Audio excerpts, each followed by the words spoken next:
कौने कलम से विधाता हो लिखा भगिया मोर। कौने कलम से विधाता हो लिखा भगिया मोर। लिखा भगिया मोर हो लिखा भगिया मोर। कौने कलम से विधाता हो लिखा भगिया मोर। कौने कलम से विधाता हो लिखा भगिया मोर। जिंदगी में देखनी बड़ा भारी सपना। जिंदगी में देखनी बड़ा भारी सपना। चूर होई गयो मोर सारयर मनमा। चूर होई गयो मोर सारयर मनमा।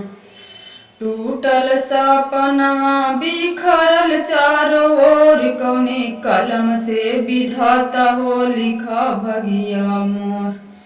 लिखा भगिया मोर हो लिखा भगिया मोर। कौने कलम से विधाता हो लिखा भगिया मोर। कौने कलम से विधाता हो लिखा भगिया मोर।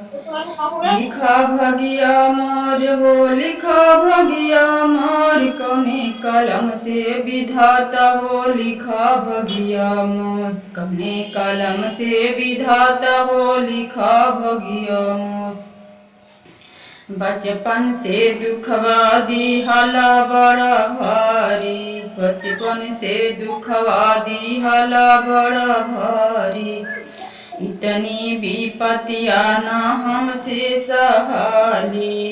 इतनी विपत्तियाँ न हमसे सहाली। हमारी दर्दिया समझ नहीं कोई। कौने कलम से विधाता हो लिखा भगिया मोर। कौने कलम से विधाता हो लिखा भगिया मोर। लिखा भगिया मोर हो लिखा भगिया मोर। कौने कलम से विधाता हो लिखा भगिया मोर। कौने कलम से विधाता हो लिखा भगिया मोर। भइल बियाह हम यैनी गमनवा। यैनी गमनवा हो यैनी गमनवा।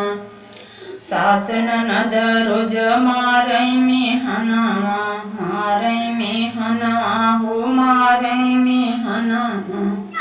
ऐनी गमना ऐनी भैने बियाह हम ऐनी गमनवा। सासु ननद रोज मारै में हनवा। अरे हमारी किस्मतिया फूटल चारों ओर। कौने कलम से विधाता हो लिखा भगिया मोर। कौने कलम से विधाता हो लिखा भगिया मोर। लिखा भगिया मोर हो लिखा भगिया मोर। कौने कलम से विधाता हो लिखा भगिया मोर। करी सतसंग पढ़ी तुहरी चरनिया। करी सतसंग पढ़ी तुहरी चरनिया। सफल कई देवा प्रभु मोर जिंदगनिया। सफल कई देवा प्रभु मोर जिंदगनिया। दुख की गाठरिया भइल सिर पे बोझ। कौने कलम से विधाता हो लिखा भगिया मोर। कौने कलम से विधाता हो लिखा भगिया मोर। लिखा भगिया मोर हो लिखा भगिया मोर। कौने कलम से विधाता हो लिखा भगिया मोर। कौने कलम से विधाता हो लिखा भगिया मोर।